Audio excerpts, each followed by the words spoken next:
What's good, YouTube? This is PN Collector here. Today I'm going to be discussing some Cardfight Vanguard. And today, guys, I have a deck list for Tysukuyomi, Oracle Think Tank.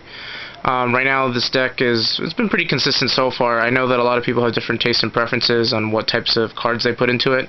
Unfortunately, since we don't have cards like Dark Cat in the game right now, there really isn't any substitutes for our grade 1s to be any better.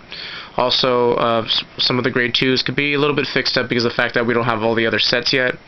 And our trigger lineup isn't at 12 crits yet until set 5 comes out. So unfortunately, this is pretty much the best way I could see the deck being played at the moment. And there's really no other way you can go about it as of right now. And if you guys are also interested too, the entire deck's actually SP. It's actually pretty cool to see all of the cards at the highest rarity that it can be. But that's if any of you guys like that. Right now, let's get on to the deck list. You're going to have your starting Vanguard, of course, Tysukuyomi. And their trigger lineup is going to be 8 crits, 4 draws, and 4 heals. Now, some people don't like the draw triggers. I personally don't like them right now, but we don't have Dark Cat again, and we don't have the other critical trigger going in the game with it. So as of right now, having the draw triggers is actually more substantial than some people trying the stands. The stands is okay, and personally I think the draws are better because you lack the draw initially from Dark Cat, so it kind of makes up for it in that regards and stuff. On to the grade 1s, before Gemini. For the grade 1 Tysukuyomi, 2 Cocos, 1 Blue Eye, and 4 Perfect Shields. Now, most people only like to play like Weather Girl Milk, or they prefer multiple Blue Eyes, or have foregone pretty much using Coco in general. And I believe that Coco is necessary, especially right now still. I know that she's only 6k, so that's not much of a difference. But the fact that if she's behind the Vanguard, it's irrelevant because you have 1100 Tysukuyomi, and the fact that you can help look towards your cards and manipulate your deck even more really does why I play her to begin with that too. Normally, again, I wouldn't care for the card, but again, it's necessary right now, and I feel it's good. I only run 1 Blue Eye for the fact that I don't like the ability to go off multiple times. The fact that it's actually mandatory, most people don't realize that, so they think that more than 1 is okay. And it's only a 5k booster, so it doesn't provide enough in the deck that I feel that it's necessary to be more than 1. If it goes off, it goes off. Other than that, I really don't care much for it to be in there. But it does help filter, and also the fact that it requires 6 soul to be active is kind of a thing that kind of hinders it, because sometimes you may not be able to do that. So it's kind of like, if it does happen, you win more with it, and that's more reason why I really don't care for it as much, especially more than 1 of. I think 1 is just the right number. Some people could run Weather Girl Milk again. I personally don't like the card at all. The fact that it's a little necessary to be behind the Vanguard only, and at least with Blue Eye I can put it behind anything. So, and again, my remark towards 4 Perfect Shields, it's pretty much necessary at this point. On to the grade 2s is 4 Silent Toms, 4 the grade 2 Tysukuyomi, and 4 Red Eye. Now, the reason why 4 Red Eye are in here is the fact that 4 Red Eye, you need to soul charge that 6th card. Now, the only other way in this deck you can naturally soul charge the 6th card is through Psychic Bird, or putting another grade 3 Tysukuyomi on top of another, or having Tysukuyomi on top of your CEO Mataratsu.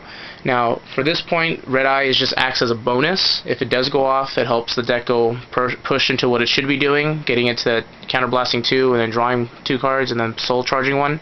That helps filter right away into what you need to do. So that's the reason why I feel like 4 is mandatory at the moment. Some people tried Wiseman. I feel that it's unnecessary in this deck because your goal is to try to accomplish setting up Tysukuyomi and getting to the 15-card stack. Now, the 15-card stack is created by you searching through Ichibiyoshi using your grade 0s, your 1, and your 2 to help create that combo. And then it's just up to the player to delve into his deck even more to create that stack. So it's not bad at all to have 4, and in my opinion, it helps justify it. On to the grade 3s, I play 2 CEO Mataratsus and 4 Tysukuyomis. Grade 3. Now, the reason why I play 4 and 4 and 2 instead of 3 and 3 is that I feel that Tysukuyomi is the main goal of the deck, and I do understand that CEO works just as well, but I've actually had instances where I could deck myself out apparently just from CEO, because even if I were to get to my stack with CEO and I don't have the grade 3 ready, say I've even soul charged them, or they went into damage, or whatever it means, what have you, or they're still not there yet, if I soul charge any of them, there's no way to stop myself from soul charging. So even though I'll have a powerful ability, I will still be slowed down. However, I do like the fact, though, that it has a recovery system with either card you play as a Vanguard. Being able to actually get Tsukuyomi to get the draw 2 cards and then delve further in your deck is amazing, but being able to do CEO's Mega Blast for 5+ cards to your hand is actually really good too, especially if your opponent can't deal with it. And again, you can do 3 and 3, even, you know, I personally just do 4-2. I mean, eventually I may go to 3-3, but again, I feel without Dark Cat and all those other cards to justify it, I really feel that we're kind of stuck with what it's at right now. I mean, overall, the deck does perform very well, guys. It's really fun to play. I know it's a little bit expensive because the art and everything and how the deck will change. I will probably be turning this deck into a soulless deck when the next set comes out, but unfortunately we still need some promos, and we do need, of course, Dark Cat and Sakuya to finish off the deck. But overall, though, I do like Oracle Think Tank. It's not bad. I mean, it's one of the few decks where you can actually control what's going to happen, and that's kind of the reason why I like playing it. Again, it's not that hard to come together. Everybody has their own tastes and preferences with this, but this is what I personally just like with it. And overall, it has good matchups against a lot of things. Mainly it's because of Silent Tom and just of how the ratio is and how to manipulate everything. But unlike a Ride Chain, though, it does have its own problems in and of itself. But overall, though, it does have a really good deck performance. It just depends on the player and how well he can control the game with it. I mean, their hand size can be amazing in this deck, and then other times it can be completely low. So, again, it depends on the player and what you're playing against. I know Gold Paladin is a pretty big deal right now, but this deck has a lot of cool combos within and of itself. So, if you guys have any other comments, rate, comment, subscribe, guys. You know, leave any comments below. I'll be more than happy to respond to them. If you guys want any more deck profiles, I'd be more than happy to put more up.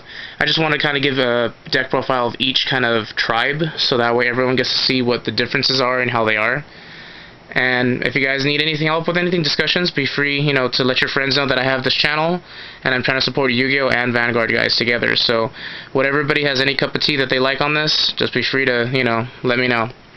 Alright, and this is PN Collector signing out.